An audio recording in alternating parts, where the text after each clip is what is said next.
अगर आपके बचपन के खिलौने आज भी सही सलामत मौजूद हैं तो जानिए आपके अंदर एक अच्छा इंसान मौजूद है। मेरी आज की कहानी कुछ ऐसा ही कहती है, जिसका शीर्षक है खिलौने। पता नहीं कौन लगातार घंटी बजाए जा रहा था, वो भी रात के इस टाइम। स्नेहा जल्दी जल्दी काम निपटाकर दरवाज़ा खोलने के लिए गई तो देखा सामने संगीता खड़ी थी। बाल बिखरे, चेहरे और हाथ पैरों पर चोट के गहरे निशान, लड़खड़ाते कदमों के साथ दरवाजे पर जैसे तैसे खड़ी थी। उसको इस हाल में देखकर स्नेहा एक बार तो बुरी तरह घबरा गई।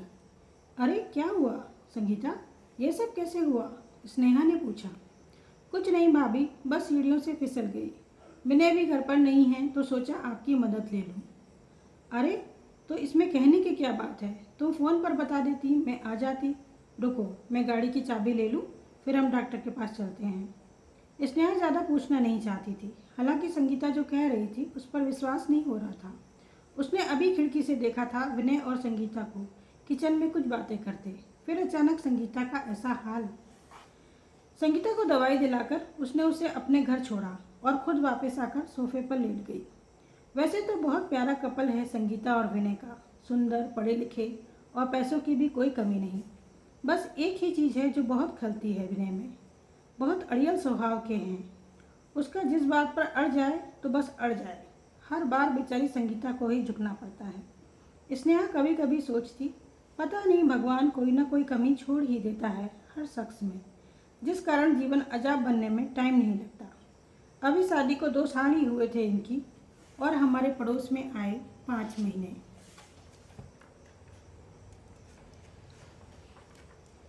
स्नेहा को लगा तो था कि कुछ तो गड़बड़ है, पर जब संगीता ही कुछ बताना नहीं चाहती तो स्नेहा ने अभी जोर देकर जानने की कोशिश नहीं की। आखिर पति पत्नी का मामला है, पड़ोसियों को एक सीमा तक ही दखलंदाजी देने का हक है, बाकी तो अपने हक की लड़ाई खुद ही लड़नी पड़ती है। रोज़ थाने में कई केस आते हैं जिन्हें स्नेहा ही डील करती है, पर लोगों को अपने अत्याचारों को महसूस करना पड़ता है, उनकी शिकायत करनी पड़ती है, तभी कानून उनकी मदद के लिए कार्रवाई कर पाता है। खैर, वो जो कर सकती थी वो किया, अपना फर्ज निभाया और थोड़ा बहुत समझाना भी चाहा, पर शायद संगीता कुछ भी ऐसा वैसा सुनना नहीं चाहती थी। विनय से बहुत प्यार जो करती थी। चलो सो जाती हूँ, कल ऑफिस जाकर फिर बहुत लोगों को जगाना है, उनके अधिकारों की याद दिलानी पड़ती है।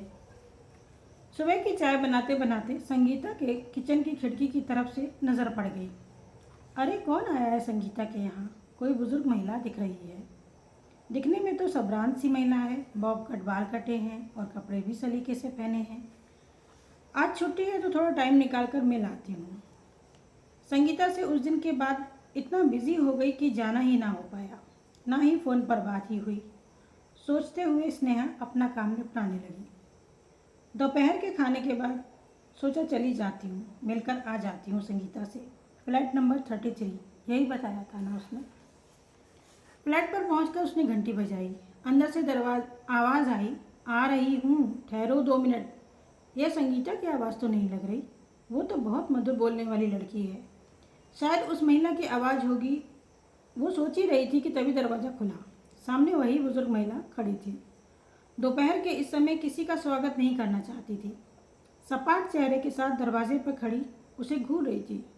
तभी पीछे से संगीता की आवाज़ आई, अरे स्नेहा मैडम, आइए ना, आज कैसे टाइम निकाला आपने? इनसे मिलिए, my mother in law, Sangeeta बोली। स्नेहा ने सर झुकाकर नमस्ते किया और मुस्कुराते हुए संगीता के पीछे उसके ड्राइंग रूम की तरफ चल दी। सलीके से सजा हुआ कमरा, हर चीज़ अपनी जगह पर रखी थी। तभी स्नेहा की नज़र वहीं कोने में रखी एक गुड़िया पर पड़ी। बहुत पुरानी थी शायद, पर बिल्कुल सही हालत में। उसके पास उसका गुड्डा भी था, सफ़ेद शर्ट, नीला पैंट और सर पर दूल्हे का साफा। लग रहा था कल ही खरीदा हो जैसे वो। पास जाकर गौर से देखने लगी, तभी पीछे से संगीता आकर खड़ी हो गई और बोली, मेरे बचपन के खिलौने हैं, पापा मम्मी जम्मू कश्मीर से लाए थे मेरे लिए जब मैं 10 साल की थी। मुझे बहुत पसंद है, मैंने बहुत खेला इनके साथ, पूरा बचपन बस इनकी यादों से जुड़ा लगता है। तभी माँ ने शादी में विदाई के वक्त कांच में फ्रेम करवाकर गिफ्ट कर दिया था मुझे। वो मुस्कुराई। उसकी मुस्कुराहट देखकर लग रहा था मानो कोई अनमोल उपहार हो, जिसकी कीमत सिर्फ वो ही जानती हो। गुड्डे गुड़िया दोनों की ही जोड़ी बहुत प्यारी और साफ सुथरी थी। लगी नहीं रहा था 30 साल पुरानी है यह खिलौनों की जोड़ी।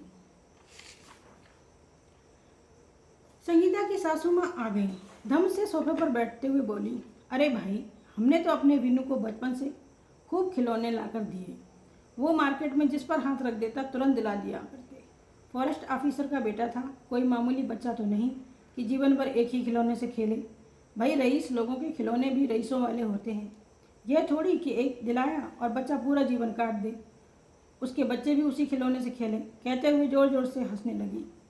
फिर बोली, अरे याद आया, एक बार कोई विनू को गुड़िया दे गया था।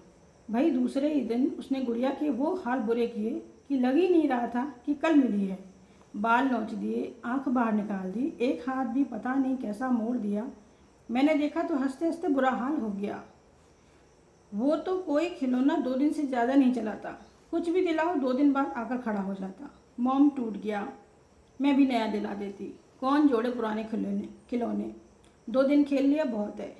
भाई, हमारा विनू तो राजकुमारों की तरह पड़ा है। आज भी पूरा राजकुमार बनकर रहता है, सजा धजा बिल्कुल तैयार। क्यों संगीता, सही कह रही हूँ ना? संगीता की तरफ देखते हुए उसकी सास बोली। संगीता ने चुपचाप हाँ में सर हिलाया और कप में चाय डालने लगी।